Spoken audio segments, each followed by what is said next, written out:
Greetings, fellow guitar travellers. Now, if a man spends 6 hours in a recording studio doing blues and then goes out drinking after it, this is what it looks like the next day. So I'm going to do the entire interview in this position. What do you think about that? Well, if you spent that long playing blues, then been drinking. I know, it's the only position that one could possibly adopt. No, I'm not going to do that. Well, greetings, fellow guitar travellers. It's Rowan J. Parker here, back for another episode of Life, the Universe and Guitar. And today we're joined by an incredibly interesting character who I've had, let's just say, very interesting conversations with through mostly Facebook, social media. And it's the intriguing, let's call him intriguing, Mr. Nick Harrison. So, good morning, afternoon or evening, at whatever point you might be watching the video. And whatever country you might happen to be watching it in. Indeed. So, Nick and I, it's fair to say that apart from our sort of, communication on Facebook, and just, general admiration club, let's call it, mutual admiration society, we don't really know each other at all. So this video is going to be really interesting because we're going to get to know each other. In front of the whole planet. Exactly. It was a get to know you session, which we just thought we'd record. I mean, literally, Nick's arrived about 15 minutes ago. We'd have a cup of coffee, and now we're just slouching on the couch of comfortableness, trying not to get too comfy, and which is kind of hard because it's kind of comfy.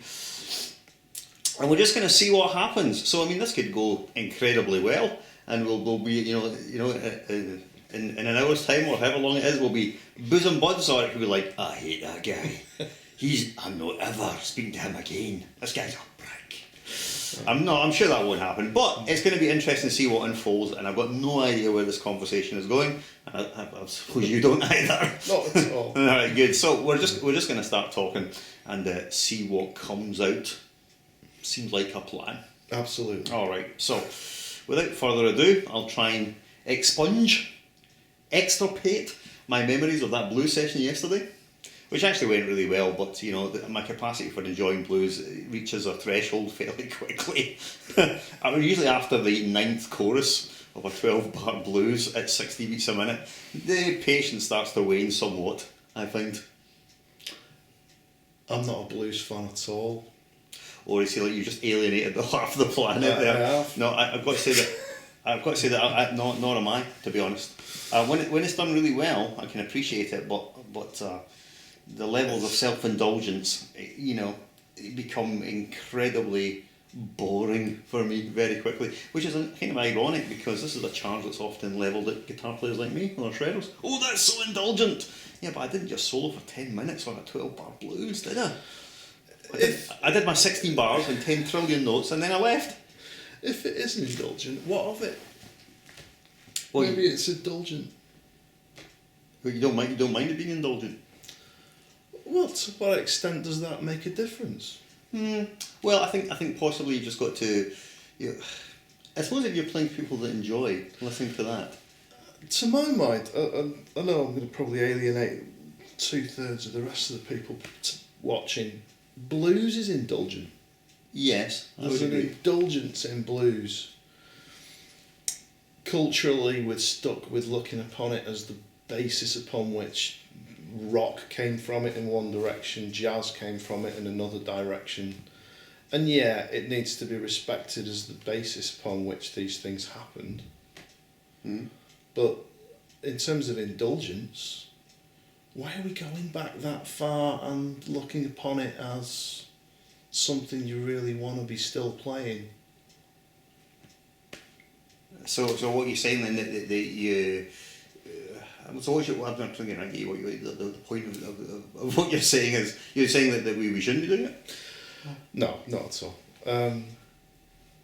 It occupies a space, I think, in the consciousness of a community of certain guitar players, which is perhaps entitled to, but maybe gone a bit too far, to the extent that if anybody said I don't really like the blues, No, no, yes. No, I know. yeah, I know. Yeah, I mean, I've come across that a lot. A couple of weeks ago, I put up a rather tongue-in-cheek video of playing over a 12-bar blues with the most ridiculous 16th note arpeggios. And I actually did this once at a blues jam, and oh my God, did they hate me? They hated me for that. And they didn't take it in the spirit of this is a bit of tongue-in-cheek nonsense. It's a little bit funny, which was something the spirit was intended. Good-natured it was parody. How dare you besmirch our wonderful musical heritage with your sacrilege? And I just thought, God, my guy, no, you guys are just so up yourselves. And I was like, wow, is just seriously no sense of humour. Now, there's one thing to have respect for a musical genre, but I think the pioneers in any musical genre didn't feel like the pioneers in any genre are not afraid to break the rules and do whatever, So otherwise you get no progress, would you? I mean, you would never get any progress if someone said, right, well, this is the way it is, and this is the way it has to be played, and we're not going to ever do anything different. It's almost like they want to put it in a time capsule and freeze it, and then it precludes development. I mean, there's no world worse than the classical guitar. Well, I was going to say that, because do you not come out of a classical guitar background? I come out of a classical guitar background. Well, maybe it might be interesting to stop slagging those blues players, because they obviously hate us all already, Not every blues player on the planet at this point is just going, they are the work of Satan! Satan, I tell you! I don't know why you're worried about me potentially saying something controversial. That shred over the 12 bar was like a classic car rally and someone just tearing around everyone in a Mitsubishi Evo because you can. Absolutely. We've moved on from that. The thing is, I don't care, and I see that more people would hate that. I hate that. I'm just going to say I don't care. I don't care whether you hate it. So, what might be interesting to do, because I'm genuinely curious as to how you started playing guitar and what your actual background was. I first had lessons on the cello. That was my instrument. So frets didn't come into it for me for a long time. How long did you play cello for? I still play it a bit. Oh, okay. Or let me rephrase that question. When did you start playing it? Oh, long time ago. Primary school. So what 8, 5, young as that? 6, 7, no, probably not 5, that's probably going back a bit too far. I was 7 or 8. I started playing the guitar. My mum had a guitar, and my mum showed me the first 2-3 chords. It's something I used to say quite a lot if I ever played anything that sounded particularly impressive and anyone asked, how did you learn that? My mum. Wow. It was a stock answer for a while. Wow. Because she was my first guitar teacher. Even though she showed me 2 chords, that was it. After that, it was a very different... I just love that conversation. How did you develop that amazing 2-handed tapping? It's my mum. Yeah. I kind of want to hear your mum play. Who's that? Someone else I've never seen, heard of. Grew up in a house with a piano in it, to the extent that any musician grows up. I think I just got older. Right. In a house with absolutely. a piano in it. How many emotionally mature musicians do you know? They're roughly 0. No. Or roughly none. At all. Generally picked up stuff by ear. Very much oral skill based player to start with. I wasn't reading till 7, 8, 9 when I went through the process of learning semi-breves, minims, crotchets. Sorry, you don't have to go through all the divisions. Yeah, which is, looking back, that's the rate at which you learn, isn't it? It's really slow. I don't think I would be any worse having started a lot later on. Right. Okay. Interesting. The whole idea you've got to start at 7 to be incredible at 16 is just a myth. I don't think between 7, 8 and 9 you're making the kind of progress that's going to mean... Yeah, I would say my experience as a teacher would generally confirm that. However, you do find some of the really high-end players started playing incredibly young. They started playing at ages like 4. I think that the experience you have and the comfort level you meet with being with your instrument is different, but your actual ability is dependent on other things. I mean, I've spoken about this to great controversy. I'm not sure why it's controversial really, but it seems to be. A lot of guitarists, they'll learn pretty much everything they're going to do for their entire career in the first 4 years, and then they will spend the rest of their time living groundhog life, essentially repeating and playing the same I can see thing that again. I mean, I can honestly say in my own playing, although obviously I've expanded, well, hopefully expanded a bit from that point, but by the time I've been playing for 4 years, I could do the majority of the things that I do today. Yeah. You know, I mean, obviously I can probably do them today better, and I can integrate them in a more sort of successful way. But Very much so. in terms of the things that I could do then, you know, that's kind of the core. So I would agree with you in that sense that often core skills get established, and they get established incredibly quickly.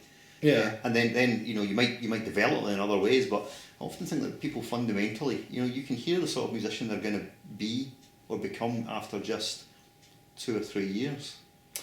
Yeah, I think that definitely has a bearing on the age that you start and the extent to which that'll make a difference. Because if you consider that 3 years development from the age of maybe 14 to 17, was that 3?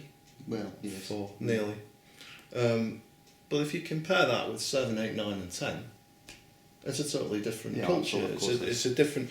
You're learning about other things in life at those ages as well. You're getting your core skills together in every other aspect of your life. So it's. So would your argument there it's actually, you know, easier to learn when you're that age, starting as young as that? My theory on education is kind of, again, it causes quite a bit of controversy, but I don't understand why.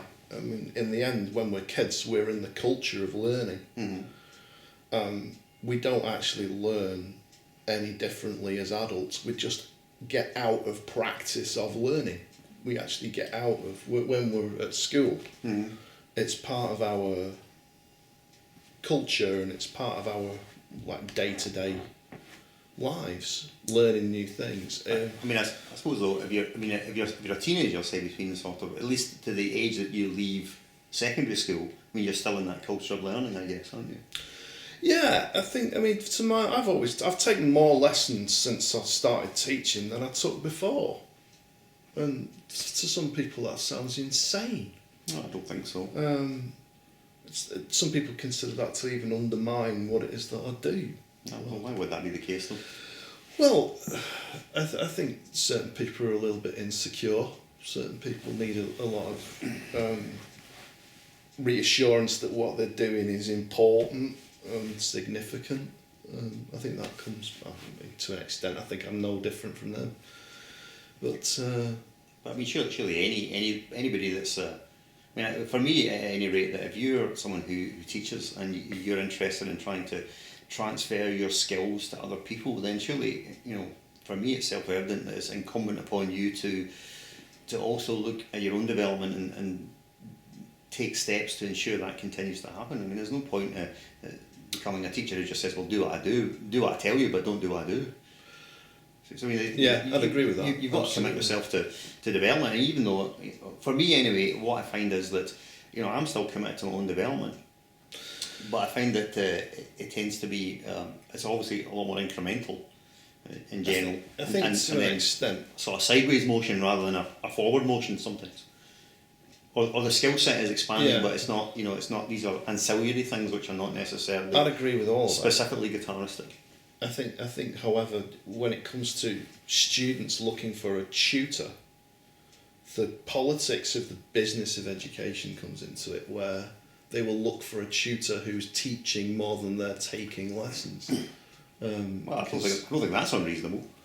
It's not, but it's certainly something that has a bearing on what decisions they end up making. If they found out there's a guy down the road teaching guitar who's having lessons himself, they're more likely to go to the other guy who's already finished everything. This is something that I've commented on before regarding a magazine article from about 1990 that Frank Gambale was in, where he was talking about his technique books 1 and 2, Mhm. which are great. They're really great Yeah, books. I'm quite familiar with them. He talked in the interview about students being able to see a beginning and an end to their study, which I wasn't that comfortable with at all, because the idea that there's an end to your study, Well, it can only ever be an arbitrary point.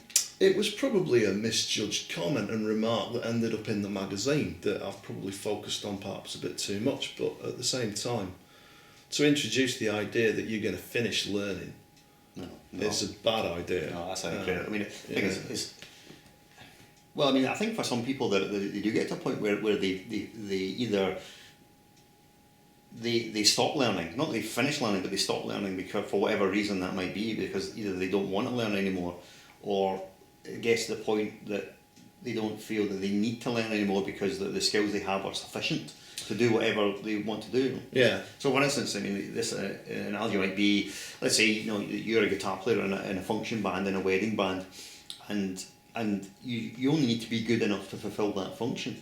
So if you get good enough to be able to do that, and you can do that well enough, then unless you have some other motivation to try and improve, there's no need for you to get any better. There's no particular reason. I know plenty of people like that.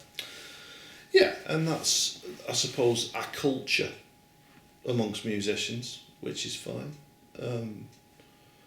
If I don't know, I played a function band. I think if I was stuck with that, I'd be quite disappointed, depressed, and generally quite disillusioned with the whole of life. It's interesting you should say that, because I played in a function band for about 10 years, and although a lot of that experience I did enjoy, and it did teach me an awful lot about performance and how to satisfy an audience, I would look back in that period and say it was actively deleterious to my playing, because the everything that I was required to play, I could play very easily, and just this notion that it was going to challenge you in any particular way just wasn't there at all. And so I found that it actually stifled my desire to really get any better. I mean, I was teaching and doing other things during that period, but the only real outlet I had for actual performance at that point was doing corporate stuff and doing weddings and so on. Just the life of a working musician, as you might say. And so when I stopped doing the function band thing, and I sort of was able to get a bit of distance from it and then look back and assess it, I was just thinking, well, that did teach me a lot of things, and it was a valuable experience, and I don't regret having it. But on the other hand, did that 10 years I spent playing in that function band, did it have a dramatic improvement on my playing? And the answer was absolutely no. Certainly not from the musical development things that would have interested me. I think it definitely retarded those things. Certainly. I think you could probably argue that it probably didn't make you any worse, and as such, that in itself was something to be looking at it. Point of view to be looking at it from, because unless you're doing something that's actually detrimental to your playing, you're not getting any worse, and as such staying the same, purely because on the grounds that your playing by its nature is going to be in a permanent state of atrophy without... Okay, but maybe I should rephrase that then.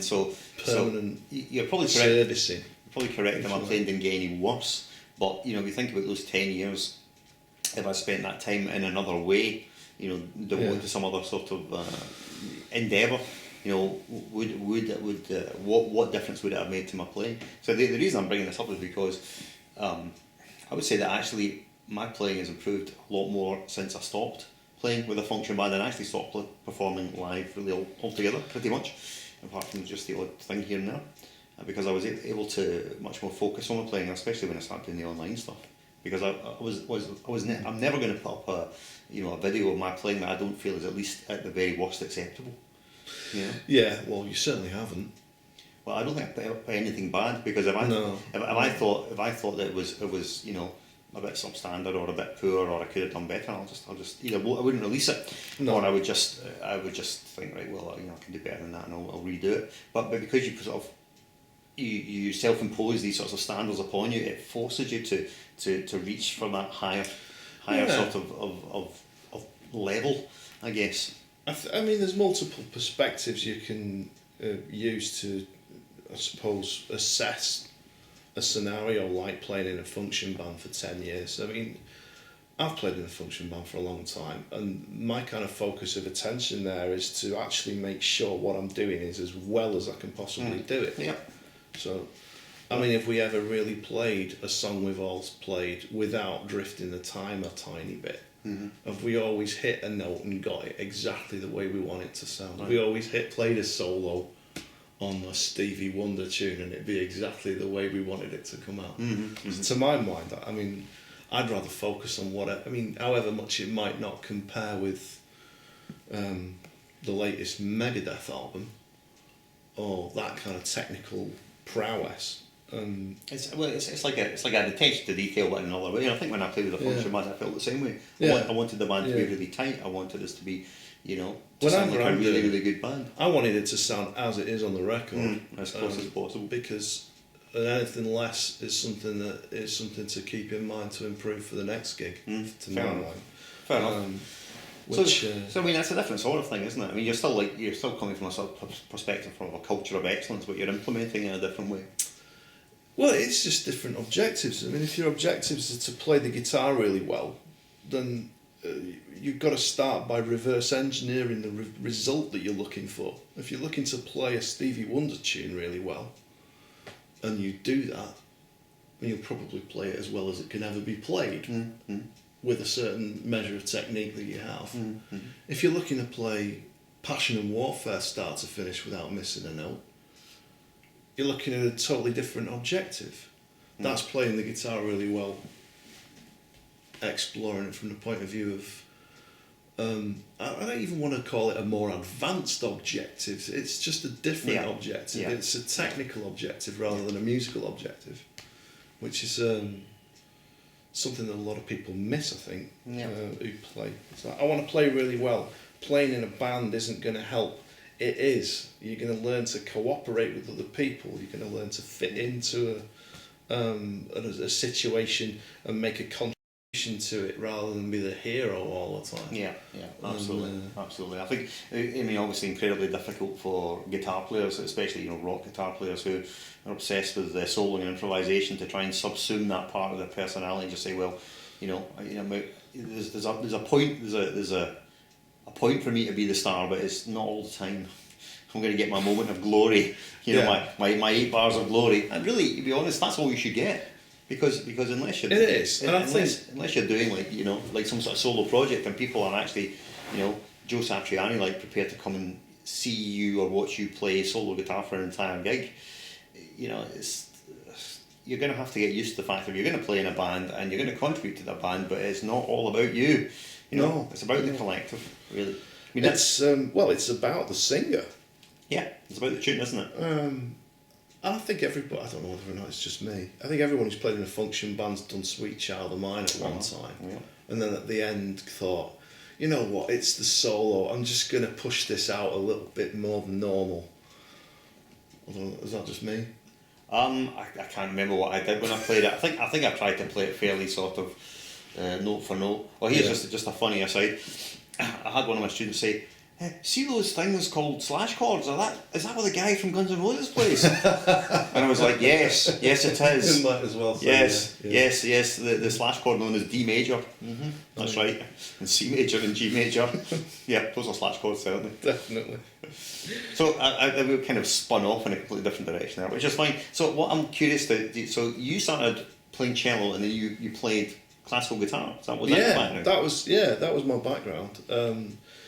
So classical guitar culture became the foundation for everything else. Sitting with it on my left leg instead of my right leg became commonplace. Yeah, so full classical position, right? Yeah. Half bar chords, full bar chords, position numbers, Roman numerals. Although recently I learned that something that I thought was a universally understood principle of classical guitar playing actually was just something that I got told when I was first learning how to play, which was, if you ever see a dynamic marking, multiply it by 4. Right, okay. I thought that was a universally understood concept within classical guitar playing. just to accommodate the dynamic limitations. Yeah, of the obviously instrument, it's because not there's nothing to it really. No, I know. You've got quiet and quieter, Yeah, pretty absolutely. much. So if you see quiet, you play 4 times quieter. Right, very If quiet. you see loud, loud, right, I see. you absolutely hammer it. Right. Just to kind of milk the dynamic potential of the instrument. Because it's a limited dynamic range anyway. Absolutely. And I recently, well, relatively recently, the last 2 or 3 years, figured out and learned that that's not a universally accepted classical guitar. I can't. I mean, I played classical guitar solidly for about 5 years, and I did take lessons during that time. And I don't remember my teacher ever telling me that. No, I think it's something that just someone who I took lessons from at the time shared, and presented it in such a way as to lead me to believe that that was what every single classical guitar teacher was. Well, it makes a lot of sense though. It does, yeah. I mean, it certainly served me well. It's certainly not done me any harm. So I mean, I think you played like the standard classical guitar canon, then you played all I worked through what started out being the scribbled out sheets of where the notes are and what they're called, where they are in the music and everything else, and then it was the Aaron Shearer book that I learned from. Right, okay, I'm not familiar with that. It's an old classical guitar standard text. It comes in 2 volumes. It's a bit like the Node book.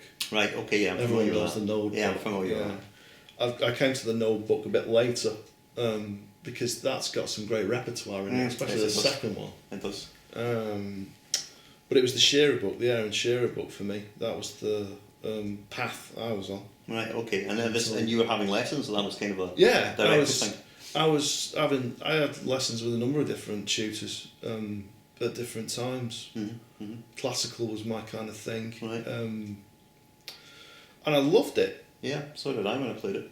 I played it with a pick sometimes, and I sometimes did a bit of tapping on it, because I never really. Oh dear.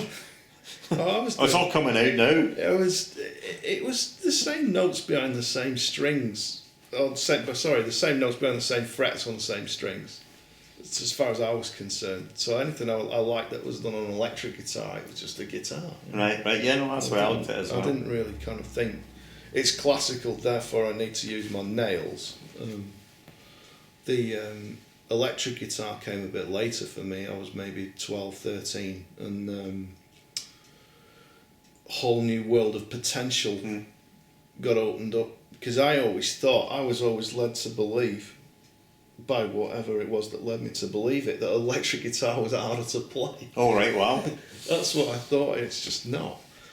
Mind you, I also believed quite naively that before you could do a gig you had to do all your grades. Right, wow. I was very much, I mean, as a young kind of musician, everyone who was playing gigs and stuff, and everyone who was on stage, I thought they all had to go through the same kind Right, wow. Well, because if you come out of that sort of academic background, you would think that. That's what I believed. I thought everyone had to learn all the same stuff. I thought everyone had to know everything.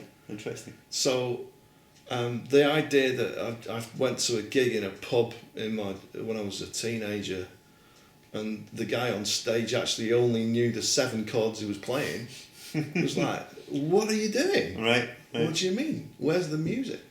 Yeah. There was a lot of that. Yeah, sure, I understand. That's where I kind of had my eyes open to a whole new kind of culture and where everybody else came from. I think I did my first gig after him playing guitar for 9 months. You know, and we could really string together. Just we knew a few U2 songs, and that's what we played. I did my first gig after I've been playing for about 15 years. Wow. It was just a different sort of. I think. I mean, I learned to play, and then I had a couple of my pals. They were learning to play at the same time. In fact, the very first band I was in, it was me on guitar. There was a guy called Colin Robertson on bass. And he was an absolute beginner. I mean, I was not much better than an absolute beginner. I'd been playing about 9 months. And he was an absolute beginner, but took to the bass. And then I actually remember we got together and we bought his brother a drum kit. Because he just said, my brother will play drums. And obviously us being that sort of age, we were just like, yeah, all right then, yeah. And we didn't actually think, well, can this guy actually play the drums? Will he be able to play the drums? And it just so happens actually his brother was really good and a natural for playing the drums. He picked up how to play, basic stuff really quickly. Yeah. And so we had a little band, and we were playing together I think we played together for about 2.5 years before I left for music college, because I started playing really pretty late. I started playing when I was like 15. You learn so much in those bands. Yeah. About how loud everything needs to be, who needs to be more patient, who needs to stop playing when you're trying to talk to someone else. There's so much that comes out of that. I think that's essential. Oh yeah. Really, you know, I mean, grounded.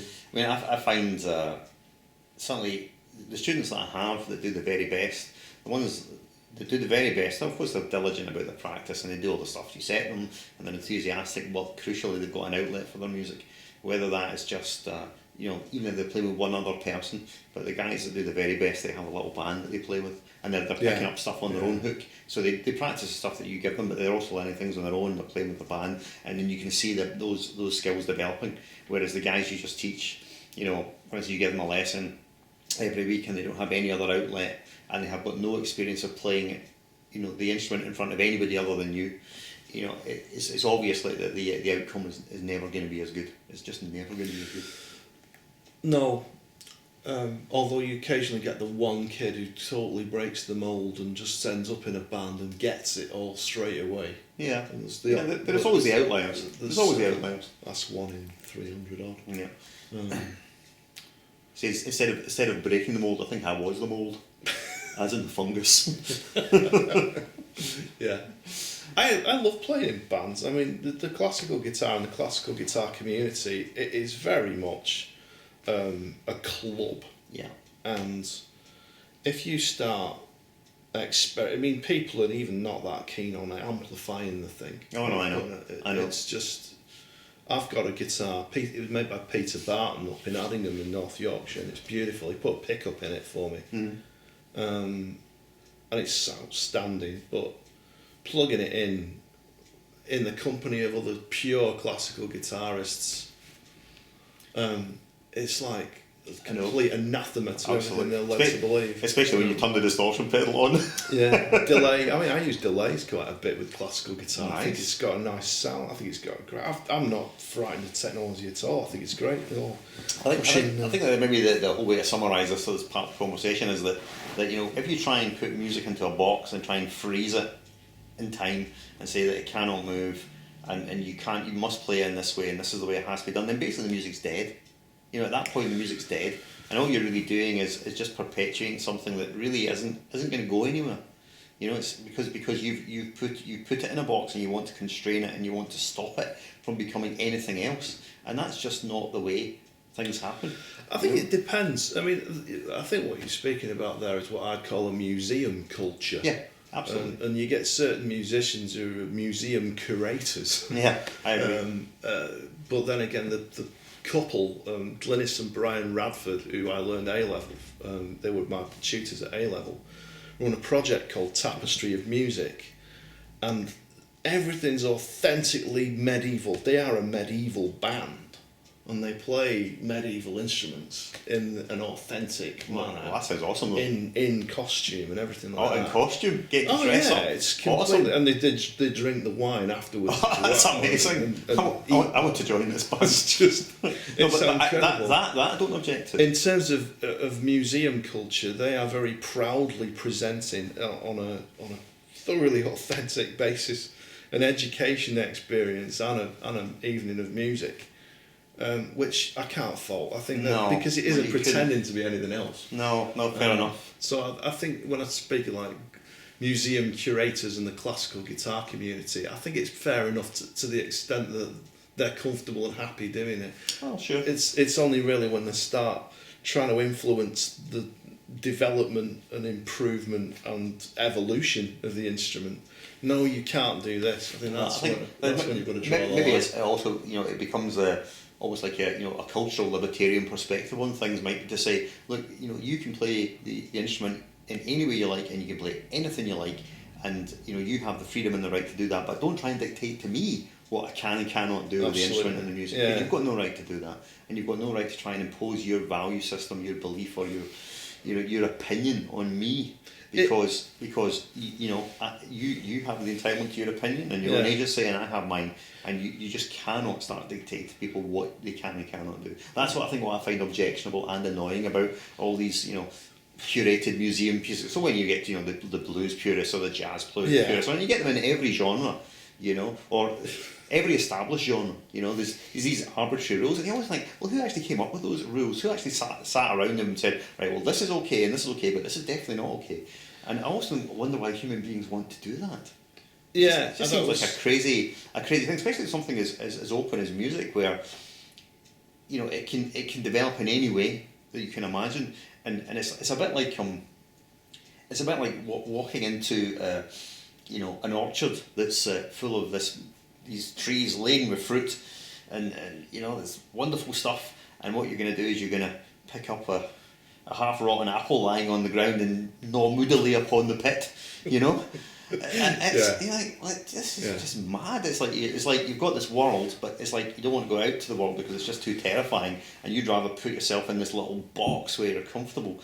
And I just never really understood that as an approach to life more than anything else. From my point of view, I don't understand why people do that, because it's as if, to a certain extent, they take on board responsibility for preserving something that's never going to go away anyway. It's already there.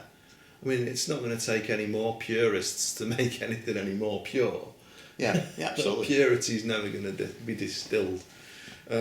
Mind you, there's a big backlash, and there's maybe to an extent still a big backlash against fusion, which to my mind is just ludicrous. I mean, ultimately, the way that I might approach all the music is that all the music's awesome, and the best guys, you know, the guys who are doing operating at the very highest level and whatever they're doing are awesome, and you can't criticise them or detract from that or say anything about it. And you accept it all because it's all really, really. Yeah. I mean, like one of the best gigs I ever saw was Bela Fleck, a banjo player. Oh yeah. And he was absolutely immense, you know. Yeah. And he went through, you know. I mean, he did all the country stuff, you know. He did blues stuff, he did jazz stuff, and then the highlight for me is he started playing a bunch of Bach on his banjo. Yeah. And I will tell you what happened on that gig, which is something that's never happened to me on any gig before or since, is that I was just sitting there watching him play and listening to him, and what happened was the barrier between him and his instrument and me just completely dissolved. Lovely. And I heard just this direct communication of this music pouring out of this guy. It was like experience. It really was. It was a direct injection of his musical personality right into my brain. And if you're going to say, well, what were you taking that night? And the answer is nothing. No. I was completely sober, completely straight. And I just thought, well, that's almost like a transcendental, almost like a spiritual experience I just had. Yeah, I mean, the unspoken and unquantifiable connectivity with music when you're immersed in that kind of experience isn't something you can even adequately describe. No, you can't, yeah. And so I had that experience, and it was from a banjo player of all people. You know, of all people. I mean, yeah, because you think, right, so you're telling me that you had this transcendental musical experience listening to someone play the banjo, and the answer is yes, I did, yeah. Right, because I stopped hearing the instrument, I stopped hearing the instrumentality, which is something I've talked about before. I stopped hearing any of that, and I just heard this music, pure music, just pouring out of this guy, and it was flabbergasting.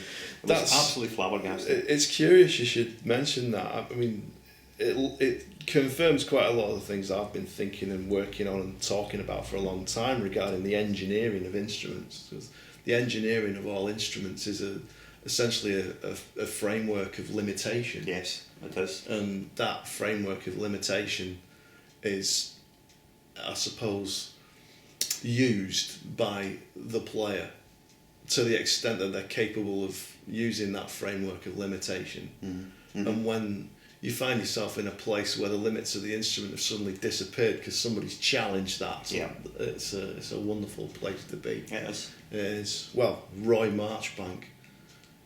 He certainly challenged the limitations. It's how far you can go with the guitar. And it's Roy. You know, but it's interesting to see the reaction there's to that, because they're extreme reactions. It's either a reaction of, oh my God, that's unbelievable, you know, and incomprehensible, and then there's this reaction of just either I hate that, that's unmusical, or you know, that's in some way rubbish. And I always think that the people the outliers who challenge the accepted convention, the accepted wisdom, are always going to provoke that sort of backlash, you know. He reminds me of that scene in Tokyo Drift, you know, that Fast and Furious film, you know, when they go over the bridge and they've got the police camera and the Lucas Black character's looking back at the police car and he's wondering why they haven't followed him. Right. And the Han character just says, police cars are only factory tuned. If you can beat 180k, you can't catch you, so they don't even try. Don't even bother. It's like that watching Roy play the guitar. I mean, I know with yourself you've taken that and pretty much caught him up in a matter of a fortnight. No, I don't think so. I watched it and went that back was to playing the piano. That was like a one lick. Well, that was. I mean, not that I really want to talk about that experience too much, but what happened was, you know, I've been playing obviously guitar a long time, like sort of 30 years. Yeah. And obviously my physical limits had always been pretty much the same. I could never really transcend them, even in periods of intense practice. But literally in the course of 3 days, I suddenly got like 80 beats a minute faster. Yeah. It was almost like an increase of a third in tempo. And I just like, wow, how did that happen? It probably goes against everything you've been teaching people for years as well. I mean, you just can't do that. You're going to have to spend longer. Just knock the metronome up a bit at a time. Yeah, absolutely. And suddenly you found yourself... It was very bizarre, you know, because I was playing at 220. I thought, well, that's really quick. I don't think I've ever played at 220 before. No. And then I was like, you know, the metronome went up to 250 and I was like, holy God. You know, and then I went up to 280 and I'm like, you've got to be kidding. I think my metronome only goes up to 208. Well, I've got this Yamaha Clavinova, so it goes up to 500 BPM or something like that. So that's the next target. I mean, there's a physical limit. I know there's like a physical limit for the left hand, so... Well, I mean, even if there wasn't a physical limit to the left hand, there's a point at which your perception's going to get challenged. I mean, you're not actually going to be able to perceive individual notes beyond a certain point. So yeah, no, I've already had that because I recorded something which I've not released yet, and I might not release because it's just a bit too absurd and obscene. I recorded some legato at 350, and at that tempo, it just sounds like, because the quarter note is so fast, you know, and you're squeezing in semiquavers against that. That it just sounds like and you can't even hear the individual pitches anymore. It just disintegrates into it does sound like a Sega Mega Drive or something like that, you know. See, John McLaughlin used to use that technique to actually create phrases. I mean, it was a flurry of notes. You weren't supposed to hear them all. Yeah, I know. You were kind of supposed to... It was just the contour or the effect. Yeah, you got this little burst, and you knew it was right, and you knew it was exactly what he wanted to do. Mm-hmm. But you wouldn't be able to kind of... Well, you could give it to Levi and see what he can make of it. And you could transcribe it. Yeah, you would transcribe it, yeah you could scribble down however many subdivisions of whatever time signature you wanted to put it in, and beats it'd be. I like that aspect of phrasing, though, because phrasing... it's such a... you have to do it this way. You need to start with an idea. You need to develop the idea. Essentially, you're composing a sonata. Your recapitulation at the end of your... It's just a lick, really. And there's actually so many... across the history of recorded guitar music, there's so many people done it in so many different ways, and it all applies, and it's all worthy of any serious student of the instrument's attention. That to get stuck with a phrase school of thought, it's no different from getting stuck in one of those museums, I think. Yeah, I would agree. I would agree. Sometimes. Well, I mean, I think it's a bit like the problem of you know, the instrumentality, you know, the limitation of the instrument is you're also, you know, there's techniques or methodologies by which you might teach someone or train someone to do something, but they become a prisoner of that particular approach, and you know, that's going to carry a limitation, isn't it? Whichever way you might try and do something, aside from the actual physical limitation of the instrument, is that particular mindset or methodology or approach is got to be inherently limiting as well. And if you're not prepared to just sort of, you know, you see the really, you know, the amazing improvisers, you know, like guys like Coltrane and all that. You know, eventually they just chucked the rule book out completely and just played. I think they're so familiar with music and their instrument that they didn't really think in terms of starting points anymore. They started from wherever they found themselves. So if they found themselves in a tune and it was their whatever spot to solo, wherever they found themselves became the starting point, and then that became a kind of, I don't know how to put this, your new starting point was the next second. and then from wherever they found themselves there, they found another new starting point. Which, well, when it comes to Coltrane, I mean, that's genius. Yeah. Yeah, I mean, certainly the later stuff. Yeah. Later stuff just got so... it became indescribable, and he was one of the few guys who I would regard as getting close to pure improvisation. If you try to break that down and reverse engineer and codify what Coltrane did, it's a task tantamount to trying to boil the ocean. I think you're not going to do it. Well, I mean, you can hear that though as his career developed. I mean, you can actually hear some early recordings of Coltrane, and he's all right, but he's not necessarily that great. Even on the controls, even on Kind of Blue, you can hear his playing isn't as nearly as developed as it became. You know. No, I don't know how much creative freedom he had on Kind of Blue, because that was very much Miles. Yeah, that's his thing. Yeah, for sure. I mean, I've read the Miles biography and I've heard the stories, and apparently he was a curious, interesting, eccentric, genius, dictator, all these things, and then he was the complete opposite on a different day of the week. So I'm not sure whether or not what Coltrane did was maybe reflective of Coltrane. Sure, maybe didn't have much of a platform. It's a bit like it's a bit like they used to say of Stalin. He said like it's when he was in a good mood you needed to be really worried. Yeah, he was a lot more predictable. Yeah. When he was doing what he did. There's another brilliant Stalin quote. Is that what's it? Yes, there is a man, there is a problem. No man, no problem. That's brilliant, isn't it? It's just so direct about it, you know. Well, misanthropic. This guy is kind of annoying me about. What should we do? Just get rid of him. Yeah, I think that's what my plan is for every guitar player in the world better than me. You know, I'm going to Stalin like just go. You know, Tom Quayle. There is a man. There is a problem. No man, no problem. Yeah, I've got a big long list of guys who need to be definitely rubbed out, mafia style. Tom's a great player. He's immense. Tom used to be a Yamaha teacher. I didn't know that. Yeah, he was. He worked in the Yamaha Music School in Saltaire for quite a while, actually.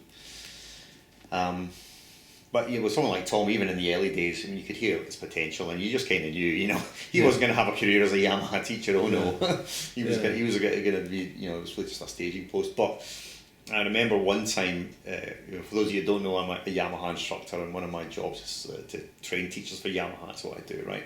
And since Tom was a Yamaha teacher, he was on a training seminar that I was, leading, and so Tom was one of the teachers I was instructing. I mean, not that I can instruct Tom about anything really.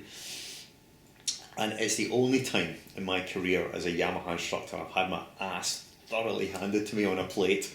Honestly, my ego was just in shreds after that. It was just like, oh my god. And this is, I mean, how long ago is that now? It's probably more than 5 years ago, and he was already utterly immense. And he's got a lot better since then. That's the sickening thing. The sickening thing is it's just kept getting better. So for all those reasons, Tom, sorry mate, you need to die. I know you're about to become a father, but still, no, sorry. Your boy's going to have to grow up fathers because you just need to die. That whole guitar hour thing's great. I mean, I shouldn't say this, but I've not actually watched any of it. It's great. Tom, Dan, Dave Beebe was on there. Dave Bronze was on there as well, and it's a lovely little collective because they're all talking about each other's music. They're all taking it in turns to back each other up with a bit of comping while someone plays an idea, and then they're talking about where it's from and where it could go. Right, well, it's lovely. It's cool. It's quite because I think there's either 2, 3, or 4 of them. It's not got that one person disappearing to ego land thing going on. And I know. I mean, when I spent time with Tom, it was never really like that anyway. It was always quite a bit of back and forth. But I mean, if pressed, he would show you some terrifying things. I'm sure he would. The last clinic, we went to a clinic with him and Martin Miller, and Tom, were asking about this legato thing, and he did this legato demonstration of, like non-stop legato lines over all the things you are in semiquavers. I was like, flipping hell. And I know you can do it in giant steps as well. Yeah. And I'm like, you'll be kidding me. You'll be kidding me, man. Yeah. Outrageous. It's definitely put another stick in the sound. Absolutely. It's another. I think for actually the thing that impresses me about Tom really more than obviously the legato technique is peerless, but it's harmonic awareness. It's top notch. Yeah. It's first class in his ability to play through changes and connect them in a very seamless way. I don't think I've actually heard a modern fusion player do it better. I've not heard anyone do it better. No, it's a style in and of itself that is really incomparable with anything else.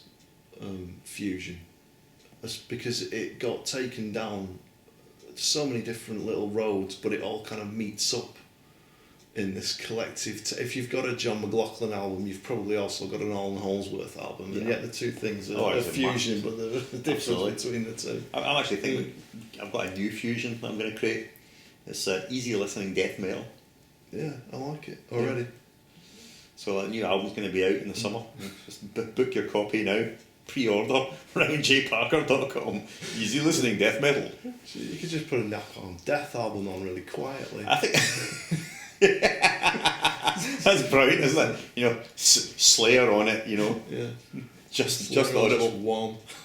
All you hear is. I think it's actually been done. Is it not? Is it not like it's either like Tony Bennett style tunes done in like a death metal style, or the other way around.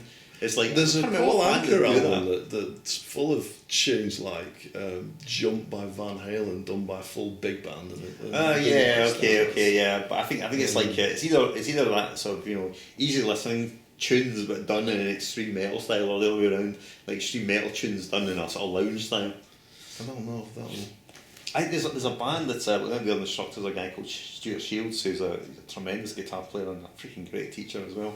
He introduced me to this band, and I just cannot remember the name of them, but it's like they had like absolute musical schizophrenia. Like one chorus would be like this really heavy gent metal thing, and then the next chorus would go into reggae, and the next chorus would go into like a kind of swing jazz thing, and amazingly it all worked. That's the kind of thing I love. That I need to get the name of the band, because it was bonkers. It reminds me of the stuff Don Ellis Orchestra used to do, Electric Bath. That was full of that kind of thing. It was one thing 1 minute and then something else to the next. See, I like that. I'm definitely not a genre snob. No. I think if you like music, you can't be. So, lecture all you kids out there. Just appreciate everything, man. It's all awesome. Genre, by its nature, is basically only beneficial to what was the previous concept called the record shop. Right. So you could put stuff in different sections. I mean, my CD collection, it's just in alphabetical order. So you've got Dvorak next to Def Leppard, and to my mind, that's the way it should be. Right, okay. That's very. It's what's the word? Egalitarian of you. Well, it's music, as you were saying. It's all good. If it's, there's nothing in there that I'd consider needs its own section and putting it away in a little cupboard, because it's the embarrassing things that we've got.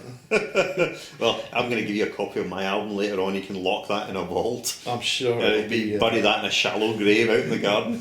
I'll be playing that in the car all the way back. I would. Well, that was massively disappointing. Not at all. This is a great put down, right? So if someone ever gives you anything and you want to be particularly cruel, just go, well, I've got to say you fulfilled my rather low expectations. You shared that one with me before, and I've used it since. I know. I've actually got to say all these one-liners actually come from a guy called Eddie MacArthur, who is the owner of Stealth Recording Studio in Glasgow. It's just down the road in Dalmarnock. Right. And it's where we record. Or when I record all my stuff, stuff for Yamaha and stuff for guys out in India and all my own stuff. Yeah. And I've done something ridiculous, like 30 albums down there now, I mean, all educational stuff, And he's got some priceless one-liners. So that's where that comes from. You fulfilled my very low expectations. Yeah, that one's peerless, really. It's kind of tagged on to something that you'd say as a man. You fulfilled my expectations. I'm not going to tell you what my expectations of you were, but you fulfilled them. I'm glad to say you've elevated yourself to the status of mediocrity. Where did that poor soul start from? There's actually a brilliant one I used we just done the blues project I was talking about, and the guy who did drums in this one is a really great drummer called Jamie McGrory, and Jamie's is a really capable teacher, and he's got I think for the last something like 3 or 4 years, either his students have won Young Drummer of the Year competition or have come very, very high up the rankings. He's a formidable teacher and produces some amazing students, and he's a great player himself. But of course he is a drummer, so I had to issue a few insults yesterday. So I said to him, so I've upgraded you to the status of one of the UK's top session players. So it's quite an upgrade from imbecile. And he said, well, he said something back. He said, well, look, don't feel too bad, because imbecile is a fairly high status for a drummer. It's a nice place to start from. Yeah, absolutely. Knuckle dragging imbecile. Yep, here's the sticks. Was it Frank Zappa who said, where do drummers come from? So one day there's a drummer, and the day before they weren't there. So where do drummers come from at all? I don't know, it's just like osmosis, maybe it's like magic. Yeah. Because suddenly every drummer can play better than they've just started. They can play something. It's I think it's in the real Frank Zappa book, which is a required reading for anyone who's got anything to do with music in any way. If it's still in print. I don't know whether or not that's still available. That reminds me of another terrible gag. I used to play classical guitar. It wasn't my main thing, but I played classical guitar for about 5 years. I remember after a lesson, or at the beginning of a lesson, the teacher said to me, so how's your saw getting on? I said, well, it's healing up nicely, thank you. You have to get, classical guitar aficionados will get that one. The rest you'll be like, what? If you really must know, Fernando Sor was a very, very, well-known, well-respected guitar player and composer. Yeah, between Sor, Galliano and Tarrega, I think those books are everything you're ever going to need. Yeah, though I really like Dowland. The stuff that I like the best is Dowland. Yeah. I love Dowland stuff. I played a lot of it. I really had an affinity for that sort of music. It's quite special. It's a bit like Mozart for guitar. What I liked about the Renaissance stuff, or Dowland in particular, is you can hear the harmonic system isn't fully developed, and so you hear some quite interesting cadences, and you also hear modulations that you definitely didn't hear once the tonal system was more established. Yeah, you would hear quite abrupt modulations, like you'd hear like a tone up modulation, which is something of course you hear today in modern pop music and rock music, but you don't hear those sorts of modulations in later classical music. Just this abrupt boom, we're going here now. Yeah, and the cadences were all sort of not what you would expect. I mean, a lot of Tiesta Picardy, right? Picardy third. Of course, if you're into Star Trek, we'll call that a Jean-Luc Picardy third. It was a very different sound in that era as well. Yeah, I like it. I think I love that harmony. Because I think it's because if you play like a lot of heavy rock, you hear a lot of that minor tonality. You hear a lot of Aeolian tonality and natural minor tonality, and a lot of that tonality you hear in Renaissance music because it's before the establishment, the fully developed tonal system was really put in place and became something of a tyranny, really. So I just really liked his music, and I also like the composition. The quality of the composition was really great. The tonal system as tyranny is quite accurate, I think, because it's essentially frequency censorship. Yeah. Which born of the harmonic series. I mean, I've frequently. This is another thing that courts controversy, but at the same time, it's where I tend to start from. I fourth mode off melodic minor scale. Lydian dominant. Lydian dominant. That's where I think music should start. Oh, okay. Wow. Why? Because it's the overtone scale. It's literally the harmonics, the notes of the harmonic series. The melodic minor scale, think of that as the fifth mode of that. Mm-hmm. And you're actually very much closer to where music and the equal temperament and the physics of a string or length of pipe actually provides you with tones. Yeah, that's interesting you say that, because I would say that my very favourite sounds in music come out of the melodic minor scale. If you take the major scale and you play anything that is prescribed to work using it, at some point you'll play a seventh and a fourth, and they're going to sound crap. Yeah, they do. And they're the only two you've got to change, and suddenly you find yourself with a Lydian dominant. Yeah, true, right, okay, I can absolutely see that. That's the most naturally occurring scale that exists in accordance with acoustic physics. Okay, that's interesting, I didn't know that. It's where, it's the basis of everything that's happened since, I think. I don't think there's been... I'm not sure exactly where the major scale came from. I know it's used as the basis in kind of terminology terms, as the reference point for everything else. But Lydian dominant, that for me is the starting point. Right. And the major scale is a deviation from that. Right. I mean, I do know the argument that people put forward, that they say that the Lydian mode is actually a more concordant scale than Ionian in the major scale, and I would tend to agree with that. I think actually the major scale is actually inherently dissonant. You know, especially the fourth degree is always problematic. You know, it's always problematic. Well, I mean, jazz musicians call it the avoid note. Yeah, that's right, the fourth. But if you just play anything like a G major 7 and then you play the fourth and the seventh over it, they sound shocking. No. Right. Actually, try and voice a major 7 chord with the root at the top. Mm-hmm. It's like, what's going on there? So certainly, you know, perfect fourths in major 7 sounds don't really work too well. No. Yeah. And as far as I can tell, just based on research, contemplation, conversations, everything else, the reason that is such a comfortable thing to listen to, that Lydian dominant thing, or the melodic minor, just as a manifestation of it or a perspective on it, is because it's the most comfortable combination of overtones which happen as if you play each note that will comfortably fit in. I mean, I've got this idea about, you know, relative consonance and dissonance of you know, melody against harmony, and it's really very simple. It's just that obviously anything that's a chord tone is going to be consonant. Well,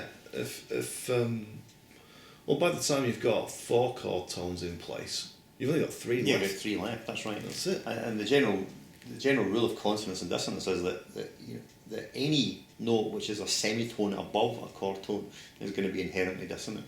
Yeah. And any note which is a tone above a chord tone is going to be inherently consonant. Yeah.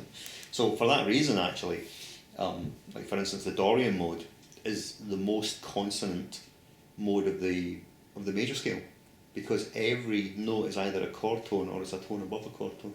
When you think about it, I mean, D Dorian, for instance, right? Yeah. D, E, F, G, A, B, C, D, right? So you've got D, F, A, C, 1, 3, 5, flat 7, 1 flat 3, 5 flat 7. Yeah.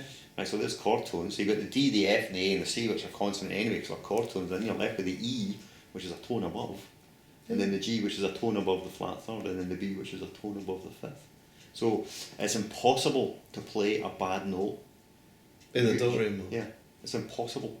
Because, yeah, I suppose so. Yeah. Because every note sounds good against the chord. It's either a chord tone or a nice colour, which is not inherently dissonant. That's why it's not difficult to get Dorian to sound good. I suppose if you logically extended a minor 7th chord, you would get that eventually. You would get a chord you would actually play. Yes. Rather than a chord you wouldn't. Yeah. I mean, you can't play like an entire minor 13 if you want to. Yeah. But that's something that maps itself out and comfortably would constitute something you play rather than something that would exist in theory, but not it's really. Actually, I think it's similar for Lydian. I think it's similar for Lydian. That's why Lydian is more consonant, because the raised 4, you see, the raised 4 is going to avoid the semitone distance between the perfect fourth and the third. And then I think we have to figure this out. Actually, it would all be a tone above. I think it would be, would it not? So it was like C Lydian, it'd be C, E, G, B, and 1, 3, 5, 7, then the 9, the D, then the F sharp would be the 11th, and then the A would be the 13th. A bit fast for me, yeah. Hang on. Yeah, go on. Right, so if it's like a C major 7, right, it'd be C, E, G, B, which is root, major 3rd, perfect 5th, major 7, and then if you extend above that, the 9th, which is the D, now that's a tone above the root. Yeah. And then you'd have the F sharp, which would be the sharp 11, which is a tone above tone the above third. the third, And then you'd have the A, which would be the 6 or 13, and that's a tone above the fifth. So Lydian's utterly consonant as well. Yeah. So Lydian and Dorian, they're really, really consonant. But there's always going to be some, I think most of the other modes, certainly Ionian, this is true of Ionian and Aeolian, it's the same dissonance, it's the same dissonant note. It's the same, for instance, if you're like C Ionian, the F is dissonant, it sounds fairly poor, and the B sounds kind of horrible against the C triad. It raises a lot of questions when you lay it out like that, why the major scales looked upon as it is when there's 2 out of 7, which are not that great or such a good idea to use. Yeah, absolutely. You've got to change them. Yeah, that's right. That's right. So it's kind of... And it's those 2 that shift you straight to Lydian dominant. Right, okay. Which is why, that's why I find myself, I mean, it's only a perspective on it. I mean, obviously I don't teach that. Just imagine a wee guy coming at 6 years old. I've just completely redesigned music theory. Right, son. I know you think it's important to go do, re, mi, but no. Lydian dominant, where is that, big man? Start there. Right, first lesson, here's Coltrane. Shit. You guys going, Mummy, I don't want to go back to that bad man. He played me some really weird sounding stuff. I'm sure that probably happens somewhere in the world. This is a joke I've used before, right? But I'm gonna tell it again. I've told this joke before in other videos, right? So my ego is so massive that I can't get by the third note of a major scale. Do you know why this is? Do, re, Me. I thought that was the soprano scale. What's that? The soprano singer's scale. All right, yeah, me. Yep, absolutely. What's red and invisible? I don't know. No tomatoes. That's true. I work with primary school kids. So, I think we were kind of rambling a bit here. So you learned to play, came to electric guitar later, and didn't start gigging until you've been playing for a while. So I mean, yeah. So, but what is it you do currently? I teach, I play, I do various things regarding thinking skills. Although at the moment, it's a bit embarrassing to admit.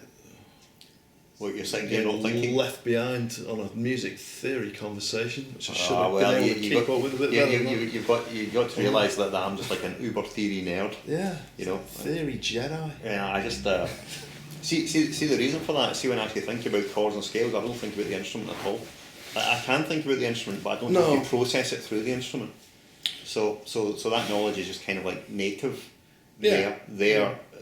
Well, it is independent of the instrument. Yeah, it is independent. Yeah, and whenever I teach music theory, I do say to them, look, you've got to separate this from your instrument. You've got to realise that although it's obviously it's applicable on your instrument, and if necessary you need to be able to visualise the instrument and then think about it, on the instrument in context, you can't have the knowledge, you can't have the requirement of getting to the answer to be filtered through the instrument, because all you're doing is putting this Berlin-like wall barrier in front of you and the answer. The answer should be just like, what notes are in this scale? Well, the notes that are in this scale are these because those are the notes in that scale. I think the engineering of instruments has definitely informed theory and the way certain theoretical concepts are looked at. Because if you take something like the mode system, for example, there's 2 schools of thought on the way it's looked upon. One of them is the relativity school of thought. One of them is the comparative. Yeah, it's what I call like parental versus parallel thinking. Well, the parallel thinking method is it's a guitar thing, to my mind. I mean, because it's in the nature of the transposing beauty of the guitar, you can just shift the shape, so it makes sense that if you've learned one thing, you're going to change that thing to turn it into something else. From a piano player's point of view, you can't do that. You've got to be thinking from the parental point of view because of fingering. Yeah, all right, I can see that. You can't kind of play certain modes by shifting the fingering pattern. You have to start considering the keys. I mean, I think in key signatures. I don't really think in terms of modes or I think in terms of key signatures and frameworks. Yeah, I can see how that would visually make sense on the piano. I mean, I suppose I might think about that a little bit more like that on the guitar, because it's got to the point now with things like scale knowledge that I don't. When I teach people to play scales, I do teach them a scale system, because there needs to be a way in of actually Yeah. grasping the neck. But myself, I don't see that anymore. I just see the neck of the instrument and whatever the key happens to be or whatever the scale mode is. I just see these are all the available notes that are in this particular scale, and that's where they are on the instrument. If you're teaching, what you're doing has to be doable as well. Yeah. So you definitely need a starting point. Well, I mean, it's a bit like, and again, I've used this explanation before, but it's a bit like when you're trying to show somebody something. It's like you've got a picture of the thing in your mind, but you can't actually show them that picture because that picture is too vast. The canvas is too vast. Yeah. And it's like they're standing up against, it's like they're an art museum standing against this massive 30-foot picture, and they've got their nose pressed right up against it. And so not only can they not even perceive the whole canvas, they can't even see clearly what they're looking at because it's not in focus. I'm going to pinch that because I use a similar one, but it's not that good. I think in terms of TV stations, just wavelengths, everything that's happening is everything that's being transmitted. You can only watch one channel. Yeah, no, I understand. It's that kind of thing. Yeah. So you can't watch all the channels at once or listen to all the channels at once because there's too much information. Yeah, it's just an overload. So what your role as a teacher then is to deconstruct that picture, sort of like into Lego-like bricks and feed it to the student one little brick at a time, and then hopefully they reassemble a version of the picture in their mind. It's not the same picture. Yeah, but hopefully it's a picture that's comprehensible to them. I tend to use, I go back over the history of terminology quite a lot because that starts to make a lot more sense to people if they understand where certain words come from, like scale. Mm-hmm. Scala, ladder. Scala, yeah. Chromatic. Colourful. Our most colourful ladder. Yeah, chromatic scale. Yeah. If that's put out on the table, they'll never forget it. Yes. And, it's one of those. The word chromatic and the word scale, without any kind of history or explanation over and above what's essentially just two words, which you then have to be taught what they mean. You won't necessarily remember what it is or how it works or why, but if you understand what those words mean, you will remember it. I absolutely see that. I mean, this is often the point of view of like speaking a language but not truly understanding its meaning. I find that when I teach a lot of people, they have what I call, or the way in which they've learned is what I call non-transferable learning, which basically means they've learned something in one area or arena, but they're unable to take that knowledge which they've gained there and then move it to some other point, or view that knowledge as a tool and then apply it in some other arena. That's the difference between information, knowledge, and a skill. Because if you've got anything that isn't transferable, well, it's utterly useless. Or at the very minimum, it's got limited application. Yeah. Limited to the extent where it's not really applicable at all. Yeah, I agree. This is just a very sort of prosaic example of that, for the guys are wondering what the hell we're talking about. Say, for instance, that you learn, there's a song that you want to learn, right? And the way that you learn it is you go on the internet and you get the tab for it, and it's got a bunch of, chord symbols or chords tabbed out, and you learn where to put your fingers, and you make the shapes and you play the thing, but you don't actually learn the names of the chords that are on the tablature, on the notation. You just learn where to put your fingers and, pat it like you just repeat the motions until you can do the motions, but you don't know what it is you've actually learned. So you don't, for instance, know what the chords are called. So let's say then you come across another song which actually has the same chords as something you've learned previously, but because you don't know what the chord is called, you can't go, I played that chord before in this song, and here it is again in this song. Oh, transferable learning, right? That's the pentatonic scale dilemma, when you get someone who says, I know a pentatonic scale. Yeah, in A. In one position. Unless you retune the guitar. In which case it's disappeared because the shape's gone. Yeah, sure. And then there's multiple perspectives and angles you can make on that. It's like you can look at it as a minor 7 arpeggio. Yes. With your added fourth for the fourth. You can look at it as a major with a 6 and a 9. Major 6. Stacked fifths perspective on it. That's the other way you could look at it. And at even higher levels than that, you could probably look at them all at the same time.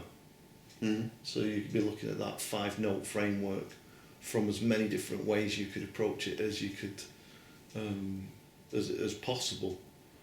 Then there's the next level, which is the application of it, and that's a whole new ballpark. Yeah, something else completely. And 16, 17 steps backwards, there's someone saying, I know what A minor pentatonic is. No, you don't really, You know where it is. I think the other thing about learning is that another issue that I've come across with a lot of students, especially the ones that are self-taught, is that they learn in a very fractured way, and they learn, piecemeal information, which just becomes these little islands of knowledge with vast sort of areas of blackness. I've got a good analogy for that, which I'll share with you in a bit. I think that's probably where I'm from, in fairness, because even though I've got a reasonably strong lineage of classical education, if you like, to say that I understood or knew what the Lydian dominant mode was after playing and learning for 7 years, I didn't come into it. Well, I certainly didn't know what it was after playing for 7 years. I don't think I knew what it was after playing for 15 years. Yeah. No, I think I actually remember I knew what it was after playing for that long length of time, but I couldn't use it. No, I mean the application. I couldn't apply it. Now, that's the thing I was going to say. You see, it's like if you learn, let's say you learn to play, you get the book of jazz scales, right? I'm going to become a jazz player. I'm going to become a fusion player. All these fusion guys use these scales. I've got to learn to play these scales. And you sit down and very diligently work through the book, and you learn all the scales, the shapes, modes, positions, all of that stuff, right? And you go, right, great, I learn all these scales now. But then you don't have a platform for application. You don't actually do anything with it. No. I mean, well, what then is going to happen to that stuff that you've spent all the time that learning? It's just going to evaporate. So there's one lesson about acquiring any new piece of information or any knowledge is that you have to apply it, and you have to apply it as soon as you have any sort of semblance of grasp upon it. Because if you start saying, well, when I can do it in all 12 keys at 150 beats a minute, then I'll use it. No, it says basically on day one you learn one shape or one path, you go, right, okay, I kind of know that shape, let's start trying to use it right away. That's where the learning by repertoires got its merits. Because if you're learning music through music, and then you learn what key it's in afterwards, that's probably a lot more beneficial to my mind. Certainly. I mean, one of the things I've talked about a lot in these videos is bemoaning the lack of the development in oral skills of young players, because that of all the skills, which has now become, now I find it's rare to come across a student who learns orally, because of all the wealth of resources which are now available for nothing. That's pretty much what I was about to say next. I mean, back when I was learning how to play, it was classical books, and you could get maybe Skip to My Lou, the video and book, to do anything that wasn't classical. Right. Or later on, it was stuff like Steve Lynch's The Right Touch video, which I found quite ridiculous. That to me was like I didn't realise how good that guy really was until later on. You compare it to other stuff that you learn after that. These days, anything you like, tabbed out videos, stuff like this. When I first found your videos, I was probably as cynical as I am about anything I find on the internet to do with the guitar. And what you're about to say is, when I first came across you, I was very cynical, and this conversation has done nothing to change my mind. I got to the end of one video and I thought, this guy knows what he's talking about. And then 3-4 videos later, it was evident. Yeah, clearly you've got a really decent knowledge base, and excuse me. And then I thought you very much seemed like one of those very wise characters from Lord of the Rings. People went to because obviously now I'm getting a bit thin on top, and I used to wear my hair down and say, "Oh, he looks just like Gollum," and I'm like, "Yes, my precious, I do." But this is my opportunity to tell this really terrible joke, right? This is actually a Frankie Boyle joke, How you doing, Frodo? Oh, why am I calling you Frodo? Maybe it looks like you've had your ring destroyed. Oh dear. Frankie Boyle, you can't beat him. Yeah. Since it is Frankie Boyle, I'm going to tell my hooker joke, right? So, how many dead hookers can I get in my garage? I heard him tell a worse version of that one. Oh, really? It was, how many dead hookers can I fit in my garage? Well, I mean, a couple of them just look like hookers, so they're in there anyway. Well, the answer is, how many dead hookers can I fit in my garage? 2 more if I move my bike. Class. The drummer in my band told me that joke. Honestly, I love Frankie a little bit because he's not afraid. He's not afraid to be politically incorrect. And also, the interesting about it, when you hear him in conversation, when he's not doing a sort of stand-up shtick, which is clearly a persona, he puts on. He's an incredibly intelligent guy who really thinks about stuff. Really, he's a for my money, he's one of the best comics. His blog is just required reading. I think for anybody who's thinks that they've got a reasonably well-informed opinion on anything. Yeah, I'd agree. He is very, very good. He is very, very good. And that came out of a really, really terrible Frodo joke, which I can't even remember what we were talking about before that. Oh, we've gone through a few things. Yeah, so we were really moaning about the fact that oral skills are not getting developed, and for me, this is like this is the number one thing. This is music, and this is how you develop as a musician. I mean, ultimately, your ability as a musician, I think, it can only be defined by how good your ear is. My ear got a whole lot better once I shifted to electric guitar. Yeah, because you're having to work things out by ear. Yeah. So it became ear music instead of eye music. I took lessons from a guy called Pete Frampton. Oh, yeah. Who was brilliant because he didn't start from scratch. He picked up where I'd left off with classical and did like a conversion course for me. He just said, well, because he understood music very similar to yourself. He had a good broad range of understanding of different styles and instruments and everything. Well, still does and still teaches. Still puts his videos online. But he did a conversion course for me where it was, if you look at it like this as a classical player, rock guitarists don't really do that. We're looking at it from the point of view of 3 notes per string rather than a position then move, which is kind of ridiculous on a guitar. You're never going to be able to play anything of any kind of tempo worth playing it at using that method. So I got immersed in that, and as we mentioned in the kitchen earlier on, the Paul Gilbert's Intense Rock video, I had a copy of that which didn't have the picture.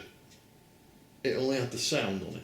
Oh, well, wow. So interesting. That was an experience. Sorry, you had to learn the stuff orally. I had to listen to that. I hadn't got a choice. Wow. And because back then that's what it was like. Yeah, I mean, it was. There was no like that. DVDs or anything like that. There was no, I'll just check what it is supposed to look like on YouTube. That was, 20 years in the future. Well, I think it's very much a double-edged sword. I mean, obviously, I don't regret all this stuff is available because it's fantastic to have these resources so easily available. It means that the guitar is more accessible now than at any point previously. So if you want to go and learn, there's multiple resources out there which you can basically access for free that'll teach you how to play, and that's a great thing. I mean, it can only cement the guitar's position, in the cultural zeitgeist as being, the defining instrument of Western civilization. I think it is. It's a ridiculous instrument. It is. It's an extremely hard instrument as well. The thing is, that if most people who start playing the guitar were to truly comprehend just what a bastard the guitar is to play, they would just go, no, it's the kazoo for me. Because it's a hard instrument and the layout of the instrument's atrocious. You've only got 6-note polyphony. You've got a very limited dynamic range. Mm-hmm. You've got a number of the extent to which the classical guitar's going to be able to participate to any ensembles minimal. Yeah. It's going to get annihilated by any half decent violin player. Yeah. The electric guitar you can't really play as a solo instrument. You need to be in an ensemble. Yeah, you have to. Unless you're Joe Pass. Mm.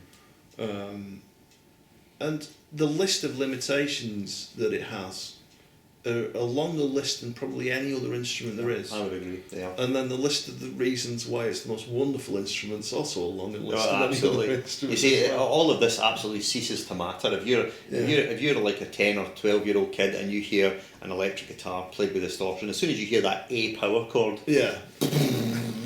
oh my God, it's really just pass the Kleenex at that point because it's It's awesome. And it's visceral in a way that no other instrument is.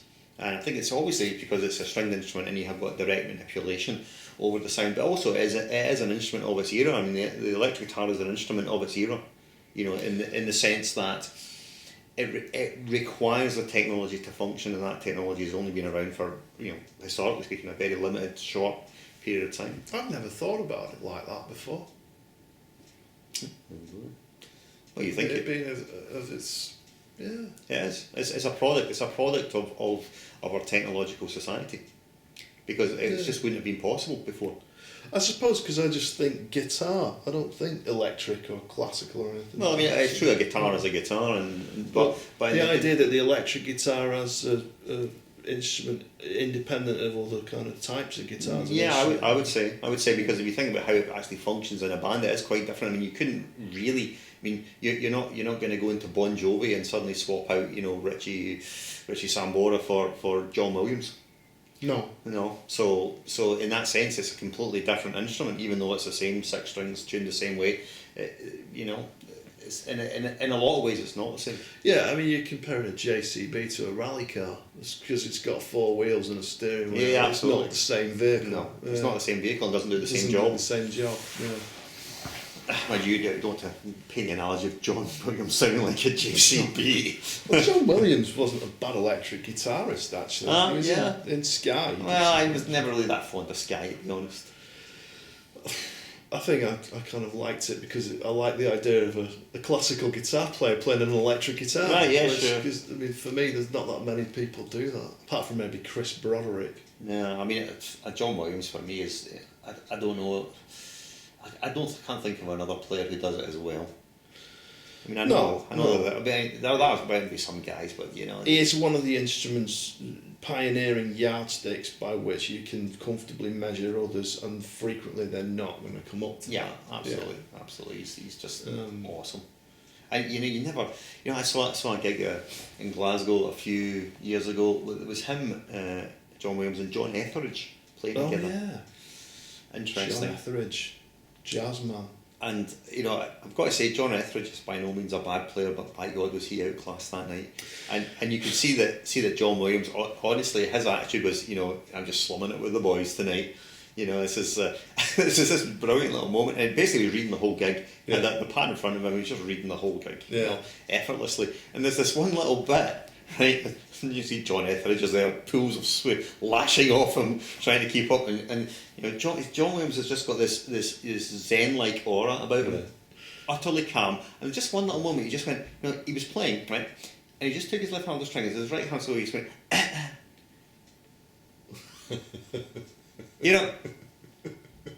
It was just an amazing moment of him just being so utterly calm and assured and relaxed. So he could even have time to have a little cough, just gradually turn the page, and we're back in the room. That's reminded me of the Steve Vai story, talking about when Vinnie Colaiuta was working with Frank Zappa. Yeah, the Black Page. Yeah. You know the one? Yeah. Where sushi, yeah, pushing his glasses up while turning the page while playing the part. It was the sickest thing you'd ever seen. Yeah, I mean, the guys like that, they need to die as well. I mean, I'm going to reserve my ire not just for guitar players, but for any really talented musician, they need to die. It offends me in a deep way that these human beings exist. I think they need to exist just to kind of remind us that we're mortal. Yeah, I think they do. I mean, it's as a reminder that no matter what your achievements, you're never going to stack up with the very best, and you're never going to be the very best, because if you were the very best, you'd already be the very best. If you were the very best, you would either quit or you would still be looking to become better, because someone's going to catch you up. I remember posting that thing on Facebook about Roy and the comparison with Roger Bannister. Mm-hmm. Yeah, I know what you mean. The 4 Minute Mile, and how that, there's people doing that every weekend on fun runs now. Well, there's that whole idea that that expectations are redefined and things move along. I mean, it's amazing how much electric guitar playing has developed. I mean, even when I want to play, I mean, the bar now has just got so ridiculously high. Yeah, it's so definitely, high. yeah. It's so high, and it's just one of the things that, again, I've talked about most of these points before, but one of the things that was quite kind of,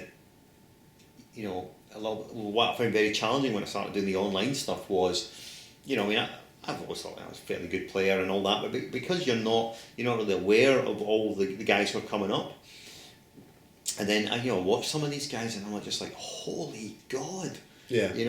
And then they could do all the things that I could do effortlessly and better, and this, and this, and this, and this. And I was just like, my God, and that really did kick my ass to practice. So Well, it's not just me slipping off this. No, it's sliding down. So, the bar has just got so high, it's ridiculous now. And it's not just a few guys.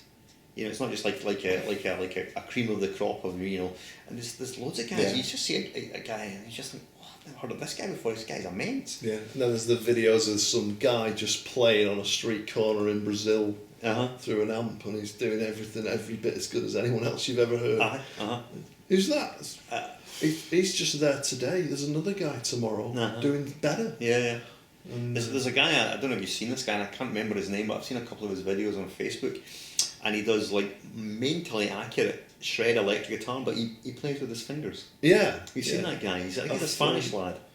I've seen a few people do that actually. But this guy, I mean, when you listen to him, you would just not believe that's just his fingers, because he's so accurate, and he's got all the nuances of a plectrum player. Yeah. But he's just doing it, There is a community of style, that. just In Spain, there's a community of kind of flamenco guitarists who became electric guitarists. You might be one of them. Who do that, and it's quite astonishing, really, especially if you've only ever watched certain people thinking that they're impressive, to be immersed in a new world of impressive. Oh, it was crazy. Yeah. It was crazily good. It's like watching the Russian balalaika players. They're on another level as well, which culturally, I think it's so far removed from what we're used to. It's like blues, rock, pentatonics, I know. pick, get the metronome, learn 3-note per string scales, and then you compare all that to some Russian balalaika player who's been playing for 3 years, and it's like it's on another planet. Well, I just blame the difficulty of the guitar, That's what I'm going to blame all my problems on. It's not my lack of talent. It's the guitar that's too difficult. Yeah. You can play a C in more than one place, so you might as well not learn how to read. It's a great argument, isn't it? No, but I mean, I don't play piano to the same extent that you do, but I do play some piano, and it's obvious that the piano is a very logically laid out instrument. It's completely linear. It's very easy to visualise on. Yeah, it's all in front of you. Yeah, I mean, absolutely. if you learn how to play the clarinet, it's like a code. Yes. You can't watch someone play a clarinet and figure it out. Yeah. But you can watch someone out play a guitar or a piano and figure it out. But I mean, in terms of layout, the piano is just much more logical. Yeah. It's a hell of a lot more logical. It's obvious. It's Pat obvious. Martino did a nice kind of analogy between the piano and the guitar in terms of perspectives of its layout and the logic of it, where the piano's additive, but the guitar's a lot more to do with multiplication, because you've got essentially 6 pianos displaced. Displaced. Yes, a guitar string. I mean, a guitar string is like a piano. Yeah. But you can only play one note, so it's like having 6 pianos. 6 pianos. They only ever play one note on each piano. Yeah. At the same time. Which you've got to learn how to play 6 pianos simultaneously. Yeah, and you've only got 4 digits to do it with, and a maximum of 5 digits with this hand to do it with. So you see just the impossibility of the whole thing. It's crazily difficult. It's beautifully laid out at the beginning of Mick Goodrick's book, The Advancing Guitarist. That's an amazing book. It's incredible. That was an important book for me when I was shifted from classical to electric, I suppose, because that whole idea of starting out on one string. Mm-hmm. I've taught people how to play using that method. I've took 5 Wow. strings off a guitar before now. Wow. And said, just Cool. do this.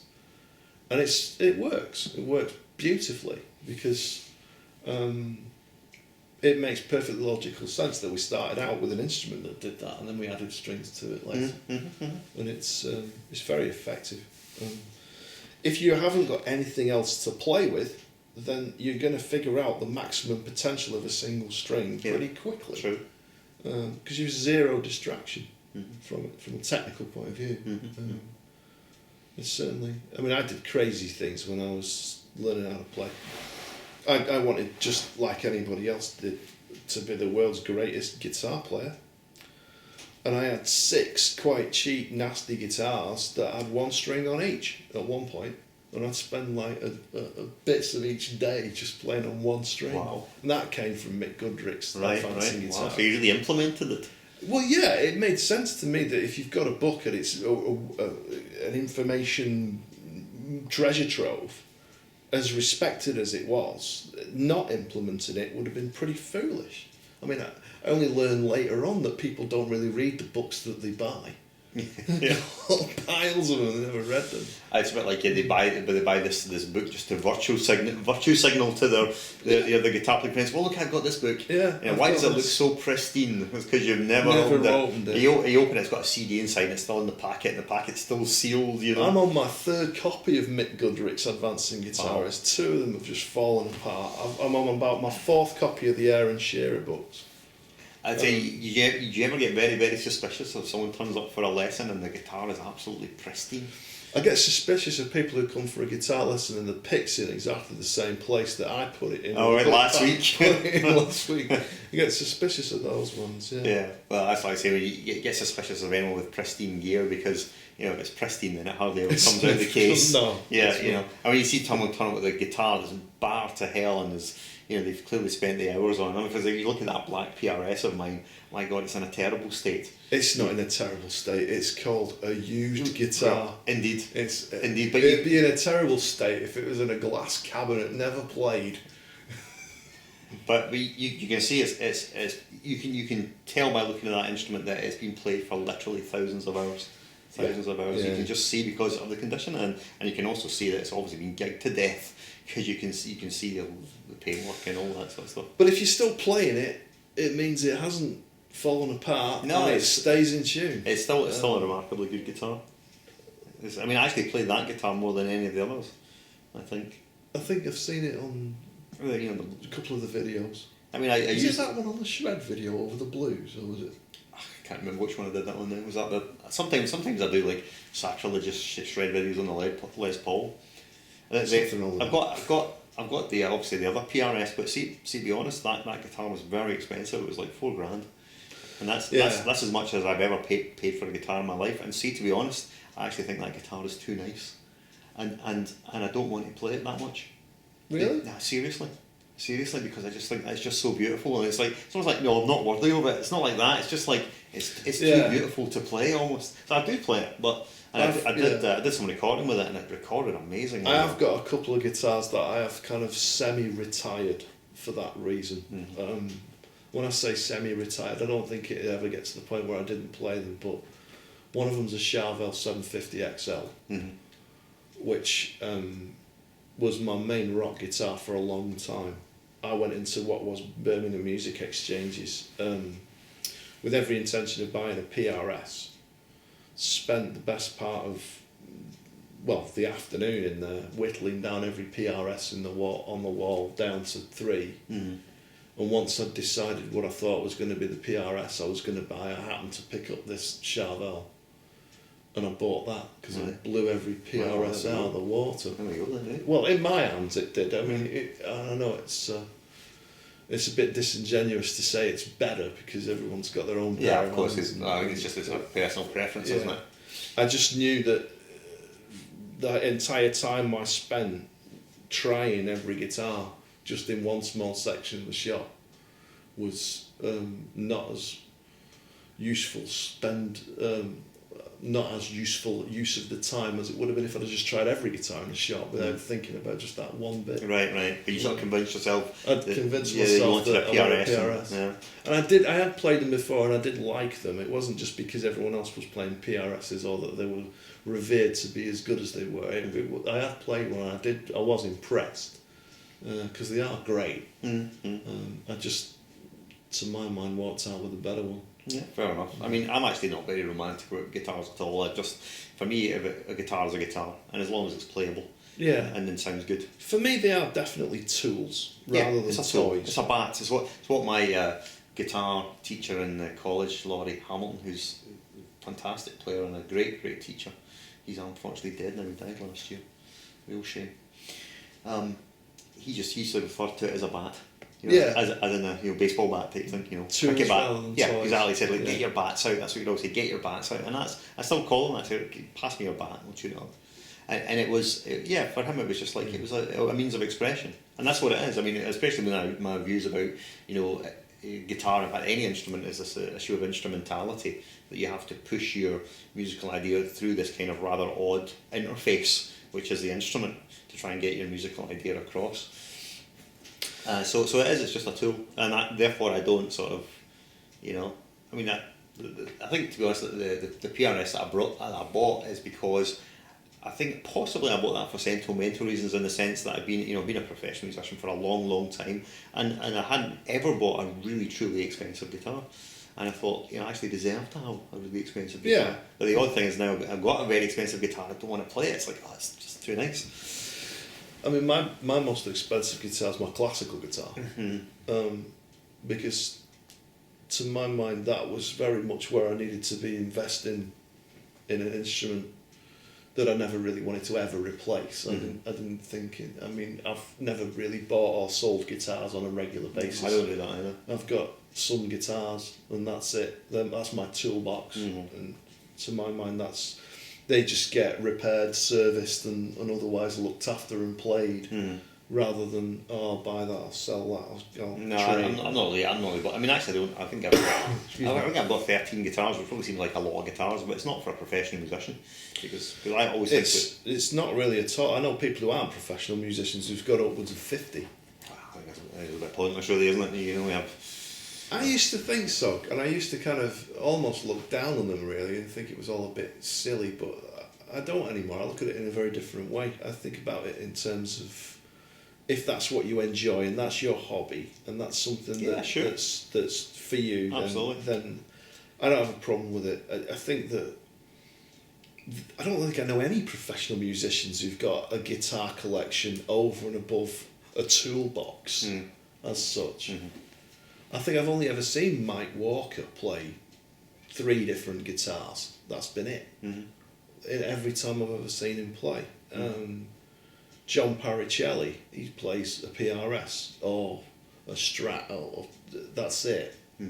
There's never really, you don't see professionals playing lots of different guitars, but if you see certain people in the local pub band, they've got a different guitar like every a whole rack. Yeah, they've carried 6 of them to the gig. They've got another 10 at home. And within a couple of months, it'll be a different 6 and a different 10, because they'll have been exchanged.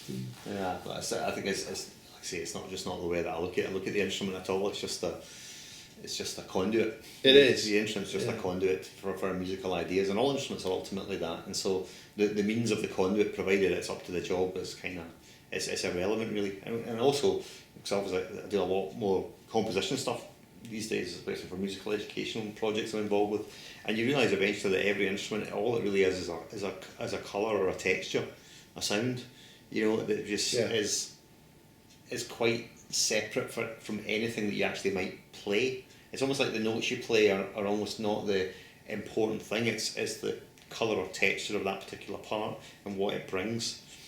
It's the tools in the toolbox principle. Yeah. So every different instrument's a different tool. Yeah. And whether or not you know how to use that tool, you can write some instructions for someone else to use it. Yeah, sure. Which is a good way of looking at it. I've often been compared to a tool. Me too.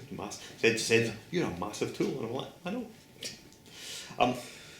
Ladies and gentlemen out there in Guitarland, I'm going to have to take a short break because I feel the bladder exploding due to all this coffee. So we will resume. Stay tuned for part 2 of Nick and I sitting about talking nonsense. So we'll be back shortly.